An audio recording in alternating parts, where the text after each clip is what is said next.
Welcome back, everybody, to the four-part series. This is the second part of the four-part series of the story of the Black Addict. I already did the first story, which was the story of the Black veteran.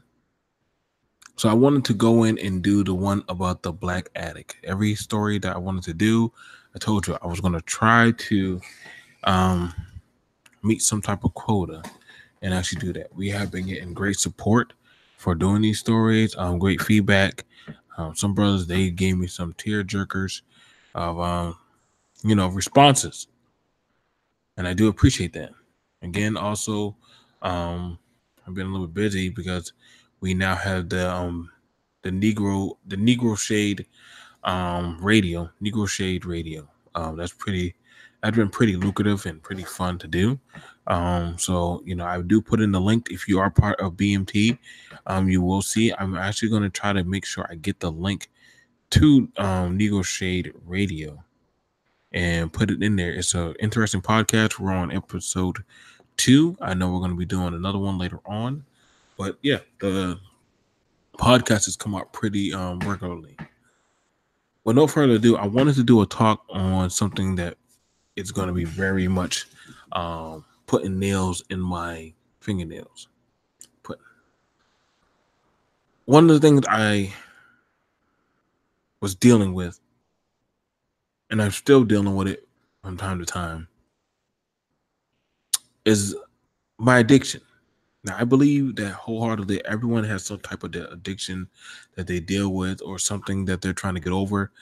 More so, a lot of black males, especially young males, have some type of addiction that they focus on or that they try to control to make them feel like they're less inferior, but they can be adequate if you so choose to give them that type of leeway or a chance.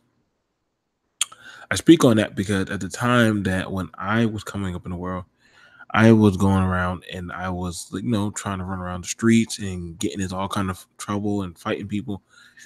And I never felt like I had a belonging.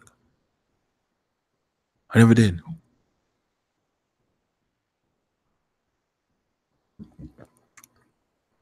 So I started to fight and get into all kind of foolishness and anything I could do so that way people would have eyes on me, especially as a young black boy.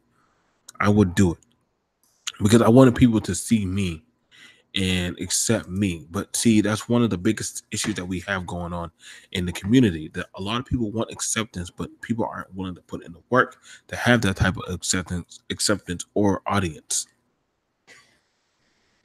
Mine was no better because I was literally, putting myself in harm's way, getting into fights with these guys, trying to I was trying to do a lot of things I shouldn't have been doing.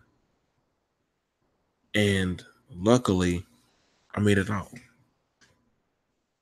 But it didn't stop there because after I finished up with the services, I felt inadequate after all the things I did, and it shook me up.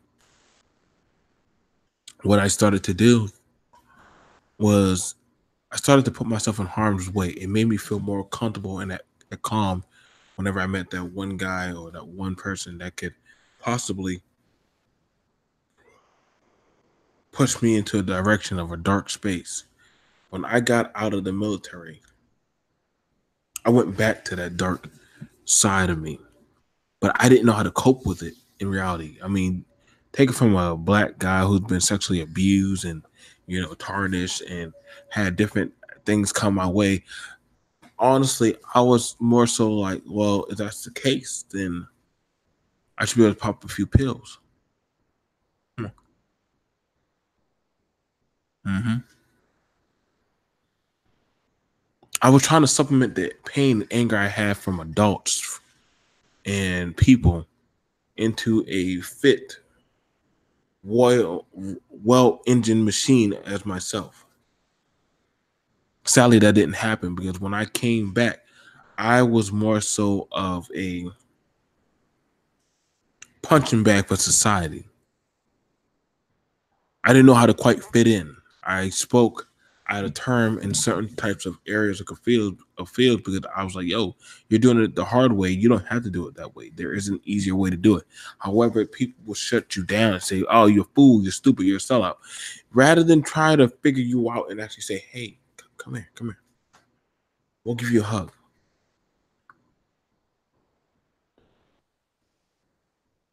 When I came back, I was very disgruntled. I didn't know how to coexist or actually work alongside with people. And in doing that, I would, God, I made a lot of stupid mistakes.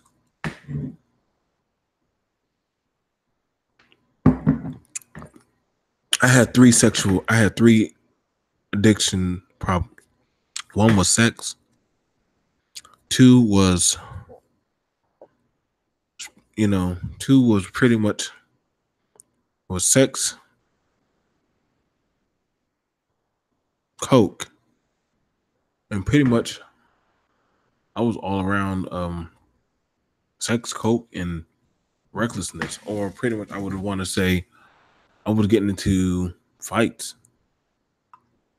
with my wife, children, associates, doctors, lawyers. It didn't really matter because I felt like I was inadequate. So if I didn't want people to get close to me, so I started to do things that would hurt myself. I started working deals with people and trying to get somebody just to accept me when I all I needed to do was face what I did. And that's a big issue or problem that a lot of people who are addicted to stuff. Like I said, I was addicted to sex. I mean, I needed it. I fiend for it. Like that's how bad it was. Like, but I never told people really why I was that sexually deviant. I never told them that how I was abused as a child. So pretty much I didn't know how to really self-express myself, especially with people or the opposite sex anymore. So yeah, these kind of things are happening. A lot of people are being pushed and pressed for certain types of things, and it really hurts me because when I think of all the stuff I went through, I understand that I am a very dangerous and docile man at one point. I mean, honestly, it didn't take much for a woman to shoot in my direction, some type of wordplay, and I would sit there and try to differentiate. Does she want me? Will she accept me for who I am? Can I be something so much greater? But see, in the same instance, when you're doing something like that and you're hurting yourself and you're hurting your family and your friends and everything like that, people tend not to take you so serious. Why? Because they say, I can recreate what he's doing. I don't need that type of information. I don't need that type of solvent. When I say I was out there whoring myself around doing coke, I mean I was spending $200 to $300 on coke every day. I wish I had a woman to stop me and say, listen, there's an easier way. What you're doing is the hard way. You don't have to fight with Hardwig and all those other fools. You can be yourself and actually stand on your own toes. When he started doing that, everything started to grow and actually become more prevalent. You guys, this is hard because honestly, when I look at it, I was that guy who was doing coke up in the hotel, causing my old lady to freeze. When I said freeze, I mean accounts, children. See, when you're when you're addicted and doing all that kind of foolishness, people who depend on you are suffering out. That's not, I know I sound like a bad guy or something for saying that, but let's be for real. Our addiction problems are pretty bad. And nobody wants to talk about them.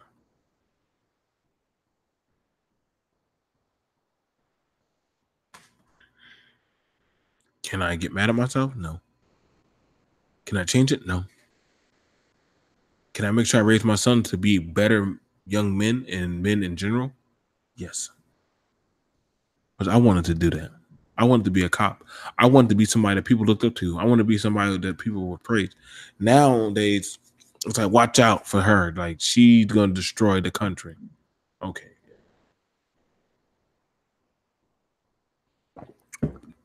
I knew I needed a turning point when I found myself in a hotel, in my drawers, laying down in the shower, trying to keep myself cool. And, I'm just trying to figure out like why me of all people. But see, that's the thing about it. I trusted that somebody would try to catch me and fix me up because honestly, I really want to find peace, but I haven't seen the person actually bring me peace that way I can actually assess it and actually speak for some type of point of authority. Because honestly, we got a lot of people talking and doing all these different things, but they're not actually taking the action that they need to actually be a better person.